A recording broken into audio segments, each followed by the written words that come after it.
자, 이제 그 다음에 이제 도플러 효과를 이용한 방법까지는 했는데요. 참 다행히게도 이 뒤에 내용은 어렵지 않아요. 훨씬 쉬워요. 그러니까 뭐 심화된 거 얘기할 것도 없고요. 구라가 아닙니다. 제가 여태까지는 뒤에 게 더 쉬워요는 열의 9이 구라였지만 오늘은 열의 하나입니다. 이 뒤에 내용은 진짜 별거 이야기할 게 딱히 없고요. 일단 식현상이라고 할 때 아직은 그림은 안 그렸지만 식현상은 여기서 얘기하는 식은 일식, 월식 할 때 식인 거예요. 자, 조금만 더 지웁시다.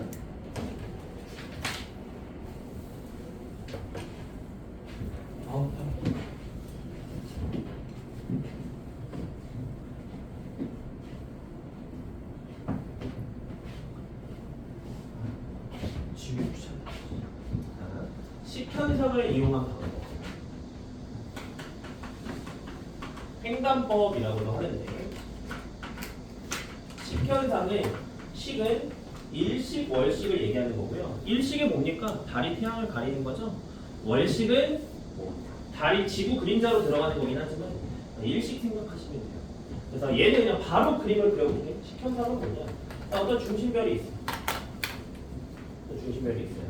그럼 그 중심별 주위를 공전하는 어떤 외계 행성이 있을 때 라인의 시선 방향이고요. 이 시선 방향은 이 중심별의 똥꼬를 쳐다보는 게 아니고 여러분들 위치에서 이렇게 보는 거예요. 이해되시죠? 그죠? 입체적으로 칠판 방향, 여러분들 위치에서 칠판 방향을 보는 거를 그린 겁니다. 자, 그러면 이 주위를 공전하고 있는 행성의 위치에 따른 표현을 좀 해본다면, 그림을 그려본다면 행성들이 이렇게 위치할 수 있겠죠. 그러니까 다시 행성이 이렇게 위치할 수 있을 거예요. 오해하시면 안 돼요. 행성이 4개 있다는 게 아니고 행성이 각자 시간 T1, T2, T3, T4에 이렇게 위치하면서 공전에서 지나갈 수 있겠죠. 됐습니까? 그럼 내가 중심별을 바라보고 있는 입장이라면 그러니까 중심별 앞을 행성이 지나갈 때 중심별의 밝기가 조금 변한다라고 느낄 수 있겠죠? 그럼 그 중심별의 밝기 변화를 통해서 외계 행성의 존재를 유추하는 게 식현상인 거예요. 자, 그래프를 그려보자면 이렇게 되는 거예요. 그렇지 않아. 세로축은 중심별의 겉보기 밝기 그리고 세로축, 가로축은 시간인데 자, 이렇게 지나가요. 지나가서 쪽 시간이 많이 지났어. 그럼 다시 와서 이렇게 갈 수 있겠죠. 자, 표현을 해본다면요. T1이라고 하는 거 말로 하자면 T1은 행성이 중심별을 가리기 시작하는 순간 T1. T2는 행성이 중심별 안쪽으로 완전히 들어간 순간 T2. 조금 빗나갔는데 뭘 말하고 싶은지는 이해하셨을 것 같아요. 그 다음에 T3는 행성이 중심별을 이제 나오기 시작. T4는 행성이 중심별을 완전히 나온 순간. 됐습니까? 그래서 이렇게 기억하시면 되겠고요. 우리가 이제 좀 중점적으로 봐야 되는 어떤 물리량은 A, 이 정도 A, 그 다음에 요만큼을 B, 그 다음에 어떤 이 순간까지 쭉 화살표로 그으면 C라고 해서 이것만 해석할 수 있으면 되고요. 물론 더 심한 문제들이 있겠지만 오늘 다룰 내용은 아닌 것 같아요. A라고 하는 거는 뭡니까? A라고 하는 건 중심별에 대한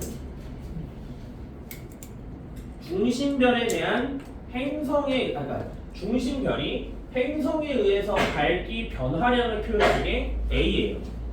행성에 의한 중심별의 밝기 변화량이 A야. 그러면 그건 우리는 뭐라고 얘기할 수 있냐면 중심별의 어떤 단면적이 있을 거고요. 그리고 그 단면적을 행성의 단면적이 얼만큼 가렸느냐. 행성의 단면적이 가렸어요. 중심별에 대한 행성의 단면적 B라고 얘기할 수 있을 거고, 이미 우리가 알고 있는 거. 자, 단면적이라고 하는 건 뭐에 비례한다? 반지름의 제곱에 비례한다. 왜냐면 단면적은 파이R 제곱이니까. 그러니까 뭘 얘기를 하는 거냐? 예시를 들어봅시다. 만약에 숫자는 좀 요 숫자 많이 나온다. 중심별의 원래 밝기를 상대값 1이라고 했을 때 감소한 A에 의해서 감소한 건 0.99가 됐다고 칩시다. 그렇죠? 그럼 우리는 뭐라고 얘기할 수 있어? 말로 해봅시다. 중심별과 행성의 단면적 비가 100대 1이에요. 됐어? 다시 1에서 0.99로 감소했다라는 건 0.01만큼이 그러니까 행성이 0.01만큼 중심별을 가리고 있기 때문인 거잖아. 그래서 중심별과 행성의 단면적 비는 100대 1이야. 그 얘기는 반지름 비는 몇 대 몇인 거야? 10대 1인 거야. 넋이 나가는 표정. 왜 그래? 중심별 대 행성이 있을 때 이들의 어떤 단면적 비 파이 r의 제곱 단면적은 100대 1이잖아. 그럼 이때 반지름 r은 10대 1이잖아. 그쵸? 비율 그거 얘기하는 거야. 그 다음에 두 번째 B는 뭡니까? B는 일단 쓸게요. B는 식현상이 일어나는 기간이에요. 그 다음에 C로 넘어갈 겁니다. C는 뭐야? 식현상이 처음 일어났어. 그리고 한 바퀴 돌아와서 다음 식현상이 일어날 때예요. 그러니까 이거는 이 녀석의 행성의 공전 주기라고 얘기할 수 있겠죠. 되셨나요? 자, 그러면 식현상이 일어나는 기간은 C에 비례합니다. 공전 주기가 길면 천천히 도는 거니까 식현상도 많이 오랫동안 일어나겠죠. 그게 좋냐 나쁘냐는 둘째 치고. 되셨죠? 끝났어. 특징. 첫 번째, 시선 방향과 공전 궤도면이 거의 나란해. 거의 나란해. 자, 이걸 설명을 해보겠습니다. 어떻게 얘기할 거냐? 중심별이 있을 때 요걸 먼저 씁시다. 어떤 걸 얘기할 거냐면 행성의 공전 궤도면은 행성의 공전 궤도면은 반드시 중심별의 중심을 통과해요.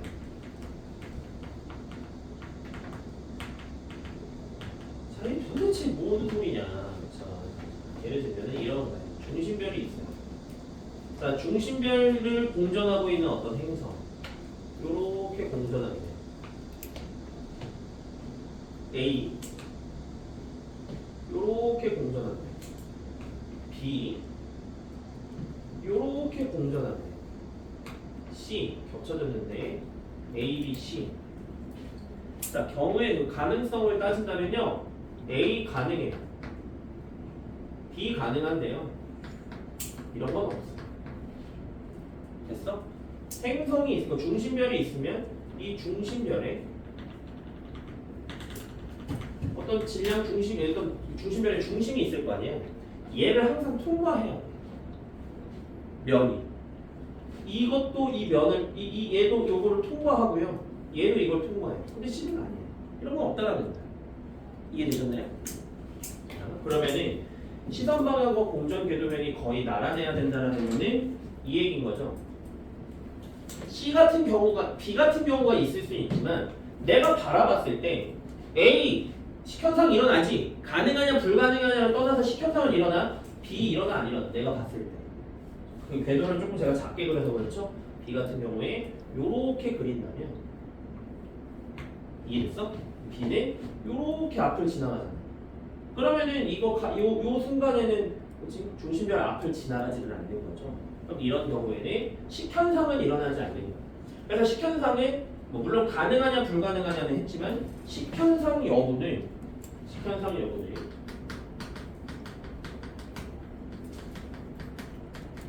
따졌을 때 요거를 얘기하고 있는 겁니다. A 가능한, B 불가능, C는 애초에 말도 안 되는 겁니다. 존재하지도 않는 겁니다. 물론 식현상은 일어나겠지만 C는 논할 가치가 없는 거예요. 얘기할 가치가 없는 거예요. 자, 그러면 이제 이런 것도 하나 더 그려볼게요. 중심별이 있어. 행성의 공전 궤도면을 노란색으로 그려보겠습니다. 행성의 공전 궤도면 이렇게 지나간대. 날아간 거예요. 이렇게 지나간대. 날아간 거야. 아, 이거 여러분들에서 칠판 방향을 보고 있는 거예요. 이렇게 보고 있는 거예요. 여러분들 입장에서 칠판 방향을 보는 거 날아가는 거야. 기울어진 거. 뭔 소리야? 갑자기 소리 나와. 뭔 소리야? 자, 내가 바라보고 있을 때 A랑 B만 얘기합시다. 이건 얘기할 가치가 없어요. A랑 B만 얘기합시다. 그럼 내가 바라보고 있을 때 A는 뭐야? 여기 A. B는 뭐야? 이게 B.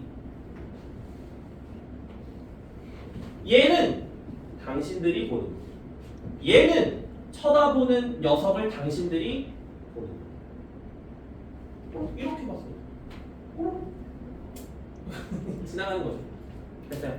그래서 요거는 각자 어떤 상황을 주어졌을 때 날아가는지 기울어져 있는지 생각해 볼 수 있을 것 같아요. 생각해 보시면. B가 나가는 거예요. 어? B가 지금 나가는 거예요. B요?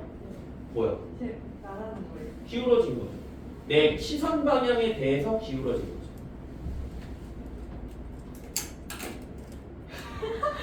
시선 방향에 대해서 기울어진 거죠. 얘랑 다른 거야. 아, 얘는 보고 있는데 그냥 이렇게 지나가는 거고.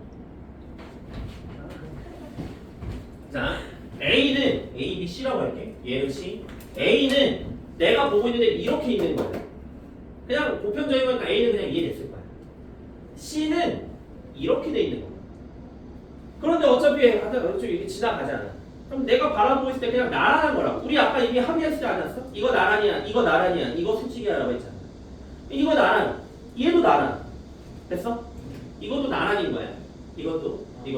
그럼 B는 뭐야? 이렇게 돼 있는 거야. 얘는 뭐야? 기울어진 거잖아. 나란, 수직. 나란, 기울어짐. 그냥 그러니까 나란, 기울어짐, 수직. 라고 이해됐을 거라고 믿습니다. 잘 외우세요. 다음에 잘 생각해보세요. 시선방향 공정궤도면이 거의 나란하다. 그 다음에 두 번째 특징. 어떨수록 이제 유리하냐. 자, 근데 두 번째 얘도 마찬가지. 공전 주기가 너무 길면 관측이 불가능해요. 그죠? 식현상이 한 번만 일어나잖아요. 공전 주기적으로 관측이 될 수가 없고요. 관측이 불가능하다 이렇게 하지 말고 주기적인 관측이 불가능하다. 주기적인 관측이 불가능하다. 두 번째, 행성에 어떨수록 유리하겠어요? 중심별에 대한 행성의 반지름이 클수록 유리하겠죠? 가리는 면적이 클 거야. 근데 행성은 먼지만 해가지고 앞으로 지나가는지 안 지나가는지도 모르면 볼 수가 없다고. 중심별은 상대적으로 작은데 앞으로 다 가려버렸어? 절반이나 가렸어? 딱 눈에 띈다고. 그죠? 우리가 태양을 봤을 때, 야, 지구와 태양 사이의 거리가 멀고 있고 태양 앞을 지나가는 어떤 먼지들이 많이 있을 거 아니야. 태양 앞을 먼지가 지나간다고 해서 우리 어떤 낮에 어떤 특정 순간에 지금 식현상이 일어났네 라고 안 하잖아. 달 정도가 지나가야지 우리는 식현상이라고 얘기하잖아. 태양 같은 경우 마찬가지로. 그래서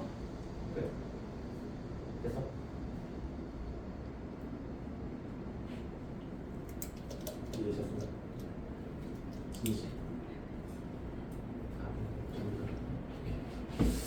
자, 마지막은 정말 쉽습니다. 마지막은 미세 중력 렌즈. 미세 중력 렌즈 현상을 이용한 탐사 방법인데, 그러면 미세 중력 렌즈가 뭐냐? 미세한 중력 렌즈다. 또 중력 렌즈는 뭐냐? 자, 이거 설명해야지. 자, 내가 이렇게 서 있어요. 어떤 별을 바라봅니다.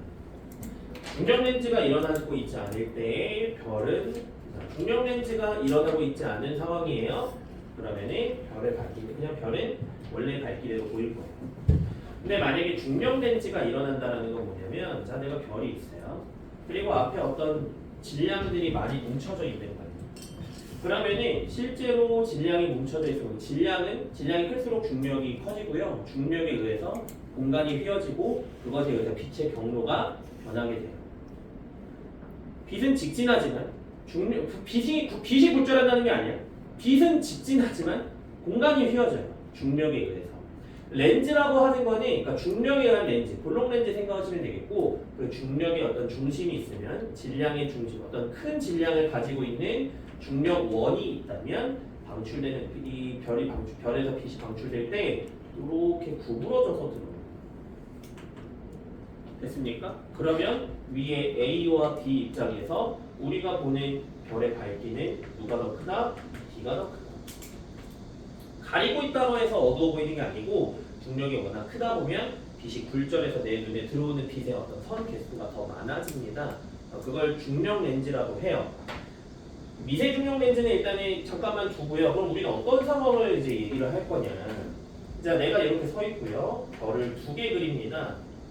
나와 가까운 별, 멀리 있는 별. 가까운 별을 우리는 일반적으로 중심별이라고 부르고요. 멀리 있는 별은 배경별이라고 불러요.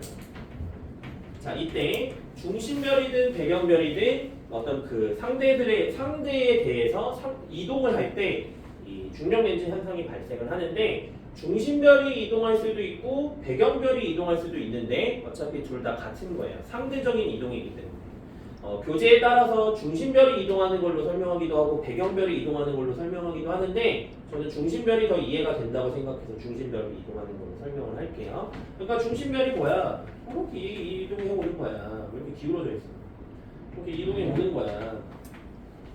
그러면 중심별이 T1, T2, T3 위치에 있음에 따라 배경별의 밝기가 변해요. 됐나요? 세로축은 배경별의 겉보기 밝기 변화. 겉보기 밝기. 자, T1일 때는 뭐 그냥 원래대로 보일 거야. T2에 오니까 밝아져요. 그래서 얘를 어떻게 표현하냐? 융털처럼 이렇게 그리고. 됐나요? 뭐 얘기하는 거야? 이 중심이 가장 밝은 순간이 T2, T1, T3인 거죠? 중심별이 지나감에 따라서 밝기가 변하는 거예요. 이게 기본적인 상황이에요. 됐습니까? 됐어요? 어디서 보셨어요? 아니야? 됐어? 자, 그러면 이제 미세 중력 렌즈는 뭐냐? 중심별이 만약에 행성을 가지고 있다고 가정해봐. 얘가 만약에 행성을 가지고 있어. 그럼 행성에 의한 중력이, 자 예를 들면 얘가 행성을 가지고 있어. 그럼 조그만한 행성에 의해서 중력 렌즈 현상이 추가로 발생할 수 있겠죠. 그래서 추가로 발생하게 되면 이 그래프가 어떻게 변하느냐? 원래는 이런 매끄러운 융털 모양이 나타나는데 요새 근데 융털 학교에서 배우나요? 안 배워? 배워요? 저는 설명을 안 하는데. 나도 안 해요. 그래서 뭐 암주관 보세요 하면 안 돼요? 갑자기 생명이잖아요. 아? 생명. 중딩 때 배우는 거 아니야? 네? 몰라. 나도 나 생명을 해주잖아. 아니, 배경별의 어떤 겉보기 밝기는 원래대로면 이렇게 매끈한 곡선, 매끈한 융털 모양이 나타나야 되는데 갑자기 뾰족 나온 거야. 원래대로면 이렇게 매끈하게 가야 되는데 얘가 이렇게 뾰족 나왔어. 자, 또 똑같은 시기인 거예요. T2, T1, T3로 가기 전에 뾰족 튀어나왔습니다. 왜 그러는 거야? 행성에 의한 거죠. 그래서 우리는 이걸 미세 중력 렌즈 현상이라고 하고요. 행성에 의한 밝기 변화가 추가적으로 나타나는 거예요. 미세 중력 렌즈. 자, 그럼 우리는 여기서 이제 조심해야 되는 건 뭐냐? 내용은 끝났어요. 조심해야 되는 건 뭐야? 밝기 변화가 나타나는 주체는 누굽니까? 태양? 해. 배경별. 해. 배경별이. 행성을 가지고 있는 외계 행성을 가지고 있는 주체는 누굽니까? 중심별이고 서로 다른 애예요. 됐어? 됐어? 밝기 변화가 나타나는 건 배경별이다. 근데 그때 외계 행성을 가지고 있는 건 누구야? 중심별이야.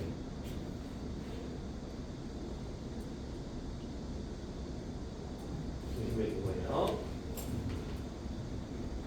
자, 여기다 쓸까요? 특징. 가장 큰 특징. 주기적인 관측. 앞에 있었던 두 개와 다르게 주기적인 관측이 불가능해요. 왜? 여기 그냥 한번 지나가면 끝나는 거야. 그럼 한 번 지나가서 뭐야? 그럼 이건 뭐야?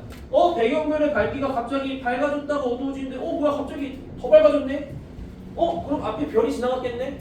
그 별에 그냥 외계 행성이 있었겠네. 그래.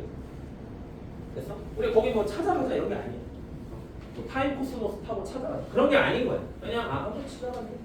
주기적인 관측은 불가능. 두 번째 시선 방향과 공전 궤도면이 이루는 각에 영향을 안 받아요. 무관해요. 다행히. 그치? 무관해요. 무슨 얘기야? 시선 방향의 공전 궤도 이렇게 있든 어차피 행성이 돌아가면서 지나갈 때 중력 렌즈는 어느 방향으로든 일어날 수 있다는 거죠. 어느 방향으로든 일어날 수 있다. 그래서 무관. 더 유리한 조건들을 이야기해 볼 수는 있겠죠. 더 유리한 조건이 중심별과 행성 사이의 거리는 멀수록 좋아요. 왜냐면 너무 가까우면 이게 하나의 중력 원으로 인식돼서 이 미세 중력 렌즈 현상이 잘 나타나지 않아요. 그러니까 얘네 중심별과 행성 사이의 거리는 좀 어느 정도 먼 게 좋다. 근데 더 얘기 많이 할 건 없다. 그냥 이 정도만 얘기하는 거예요. 됐나요? 오늘은 좀 문제 예시를 보기가 그렇게 쉽지는 않을 것 같은데요. 제가 아무리 생각해도 오늘은 문제 예시를 보는 거는 마지막에 혹시나 시간이 남으면 한번 보고요. 그게 아니면은 일단 진도를 먼저 다 나가봅시다. 진도 좀 나가봅시다. 나가고. 자, 지워도 되나요? 지워도 되죠? 그죠? 두 번째, 세 번째는 별거 없죠?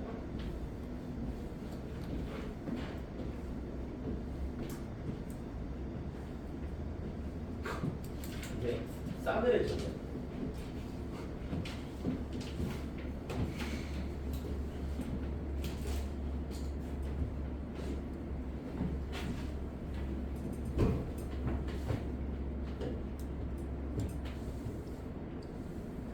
이해하려고 노력해보세요.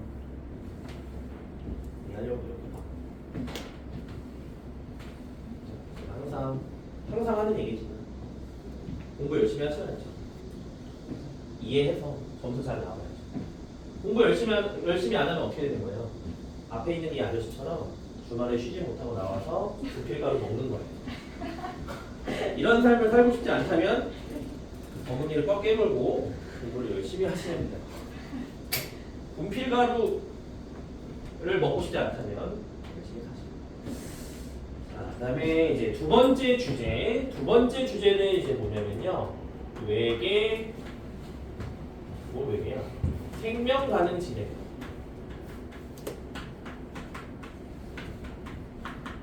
진짜 별거 없습니다. 생명 가능 지대는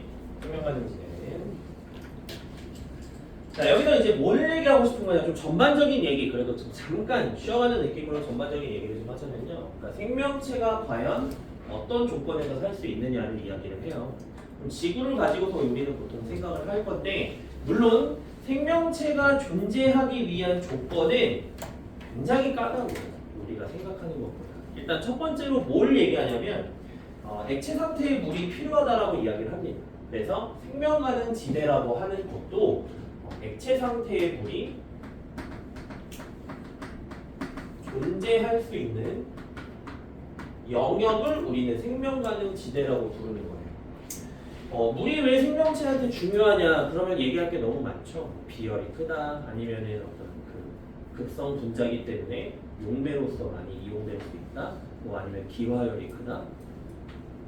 뭔지 알아듣고 계시는 거죠? 아닌가요? 그러니까 체온이 유지될 수 있는 게 좋지 않아. 체온이 급격하게 변하는 건 좋지 않잖아. 근데 물 같은 경우에는 비열이 크기 때문에 어떤 환경이 변한다고 해서 생명체의 어떤 구성 성분에 물이 많다면 온도가 많이 변하지 않을 수 있는 거죠. 이해되시나요? 그래서 인간의 체온도 그렇게 쉽게 변하지 않아요. 제가 살면서 그것을 이제 증명했던 시기가 언제냐면 이제 제가 재미없지만 군대에서 이제 철원이라는 데 있었어요. 들어보셨어요? 철원에서 제가 겪은 가장 낮은 온도 몇 도세요? 영하 30 몇 도였어요. 제가 겪은 거. 근데 놀랍게도 이제 겨울이 되면 혹한기 훈련을 나가는데 텐트에서 자거든요. 텐트 내부의 온도가 영하 29.7도였어요. 텐트 내부가 미친 곳이야. 영하 30도 아래로 내려가면 훈련을 그만하고 철수하는 건데 영하 29.7도라고 훈련을 강행했어요. 친구들 나중에 어디 시험 많이 열심히 하세요. 그런 곳이야. 근데 영하 29.7도에서 물론 빨개 먹고 자는 건 아니지만 꽁꽁 싸매고 막 별의별 걸 다 해놓고 자지만 그런 곳에서도 얼어 죽잖아요. 생명체가 그러니까 물이 많고 비열이 크다라는 것도 있고요. 또 여러 가지로 얘기해 본다면은 생명체가 살기 위한 조건이 어떤 저런 것들도 있어요. 그 행성에 자기장이 충분히 있어야 돼요. 그래야지 별에서 나오는 강한 태양풍, 고에너지 입자들도 막아줄 수 있고 오존층도 있어서 자외선도 막을 수 있어야 되고 그 다음에 또 뭐 예를 들면 자전축이 기울어져 있어서 계절 변화가 있어야지만 어떤 다양한 환경이 만들어지고 여러 생물들이 진화할 수 있고 이런 문명이 탄생할 수 있는 기반이 만들어지는 거고요. 그 다음에 어떤 행성이 있더라도 공전 주기가 더 짧은 것도 곤란하고요. 주변에 지구 같은 경우에는 주변에 목성처럼 질량이 큰 행성이 있어서 지구로 날아온 어떤 소행성들을 목성이 대신 끌고 가줄 수도 있어야 되고 그렇지만 목성의 질량이 너무 크다면은 어떤 중력에 의해서 행성을 다른 곳으로 치워버리는 경우들도 있어요. 그래서 그걸 뭐라 그래? 떠돌이 행성이 되지 않게 막아줄 수도 있어야 되고 등등등 너무 많아요. 행성의 크기가 너무 작으면 자기장이 없어서 대기가 더 날아가요. 예를 들면은 갑자기 딴소리를 했는데 머스크 아저씨가 막 화성 간다 막 이렇게 얘기하잖아. 근데 화성 같은 경우는 좀 저는 회의적인 게 잘은 모르지만 어떻게 너 같은 범부가 뭐 머스크를 판단하냐 하면 할 말이 없지만 내 입장에서 봤을 때 화성에는 핵이 식었어요. 그래서 자기장이 없어요. 그래서 화성 같은 경우에는 태양풍에서 대기가 다 날아갔어요. 그래서 지구의 대기가 1기압이라고 하는데 화성 같은 경우에는 0.01기압보다 작아요.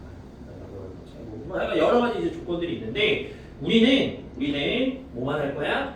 생명가능 지대만 할 거야. 생명가능 지대만 오늘 이 시간 생명가능 지대만 할 거고요. 자, 액체 상태의 물이 존재할 수 있는 영역을 생명가능 지대라고 합니다. 액체 상태의 물이 존재하기 위해서는 당연히 적절한 행성의 온도가 필요한데 이것에 의한 조건이 행성에 도달하는 혹은 입사하는 태양 복사 에너지, 어떤 별 에너지, 그러니까 그 각각의 행성들의 어떤 태양이라고 칩시다. 태양 복사 에너지 혹은 중심별에서 방출되는 복사 에너지의 양, 그렇지? 양에 따라서 결정이 되는 거예요. 그러니까 왜 웃으시죠? 범부? 이제 액체 상태의 물은 그러니까 중심별의 어떤 광도가 크냐 작냐도 중요하지만 행성은 아주 적절한 위치에 있어야 된다. 자, 일단은 그러면 우리는 생각해 볼 수 있는 게 뭐냐면 이런 거예요. 자, 가로축은 거리고요. 그러니까 세로축은 중심별의 광도입니다. 당연한 얘기지만 중심별의 광도가 클수록 중심별과 생명가능 지대까지의 거리는 점차 멀어지겠죠. 가까우면 뜨겁잖아. 그치? 멀어져야 돼. 그런데 단순히 멀어지는 게 아니고 폭도 점차 넓어져요. 폭도. 일단은 먼저 표시를 해본다면 예를 들어서 태양이 한 요 정도에 있다고 가정했을 때 이 태양계에서 생명가능 지대에 속하는 행성은 지구밖에 없습니다. 그래서 이때의 거리를 우리는 1AU라고 하는 거예요. 지구와 태양 사이의 평균적인 거리. 자, 그럼 정리. 중심별의 광도가 크면 두 가지가 변해요. 첫 번째, 별에서 생명 가는 지대까지의 거리 멀어져요. 게다가 생명 가는 지대의 폭도 넓어져요. 그럼 이 생각을 할 수 있겠지. 태양계는 태양이 좀 어두워서 생명 가는 지대가 좁으니까 지구만 들어갔네.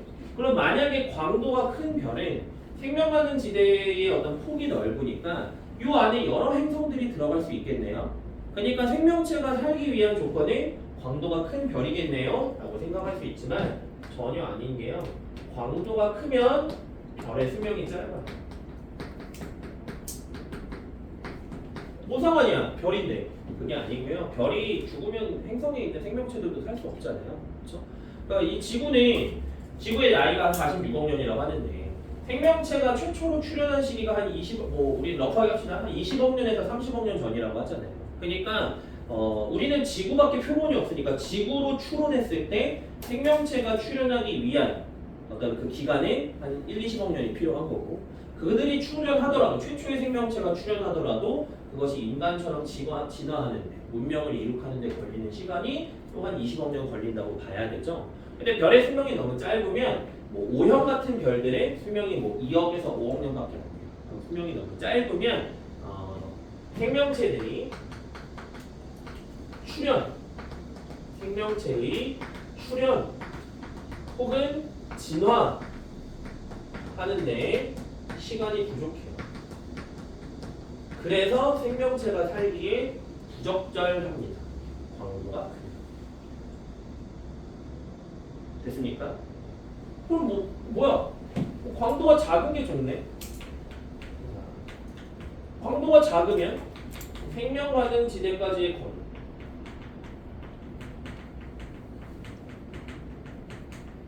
B는 좁고 폭도 좁아요. 뭐 이건 특성이니까 됐고. 광도가 적으면 별의 수명이 기니까 어떻게든 그냥 여기에 행성이 들어갈 수만 있다면 우주는 굉장히 넓으니까 여기에 들어가 있는 행성이 있을 수 있잖아요. 거기에는 생명체가 있겠네요 라고 할 수 있지만 그것도 아니에요. 왜 아니냐? 별의 광도가 작다라는 건 별의 질량이 작다라는 거예요. 별의 질량이 작으면 어떤 일이 일어나느냐? 동주기 자전이라는 걸 합니다. 어떤 특정 범위 이내에서, 그러니까 별의 질량이 작은 게 아니고 제가 다 해줄게요. 별의 광도가 작으면 별의 질량이 작아. 그러면 어떤 중력 범위도 뭐 작고 생명 가는 지대까지의 거리도 이제 작은데 어떤 별과 행성 사이의 거리가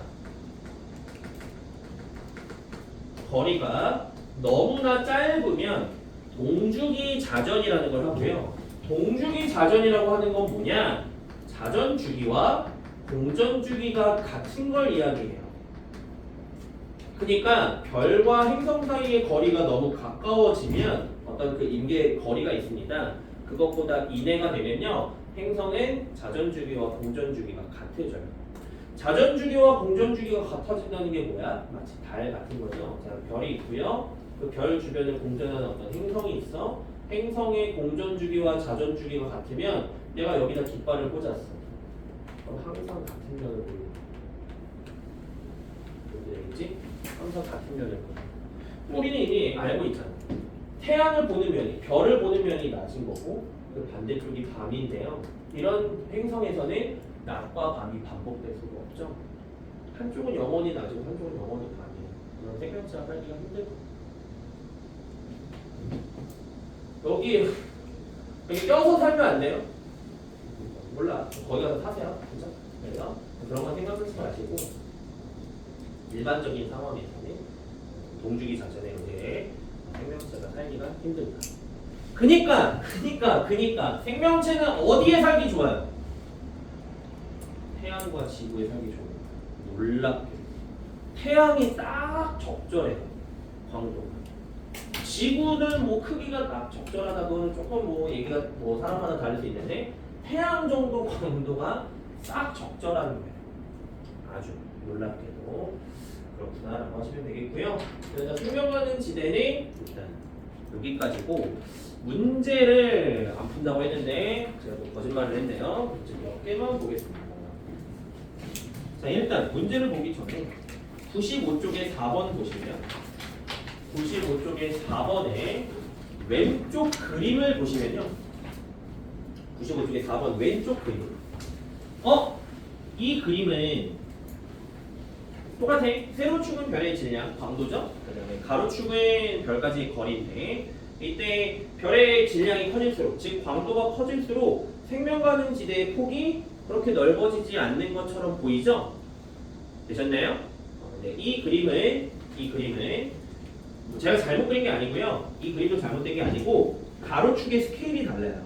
0에서 0.1, 0.1에서 1, 1에서 10, 10에서 30 거리가 다 제각각이야. 이해됐어? 이거는 왜 그런 거냐면은 이제 태양계에 수금지와 목토천해가 있는데 수금지와 목토천해의 어떤 그 거리가 다 달라요. 근데 그걸 같게 만든 그림이야. 거기서 수금지와 목토천해를 그냥 다 뺀 거야.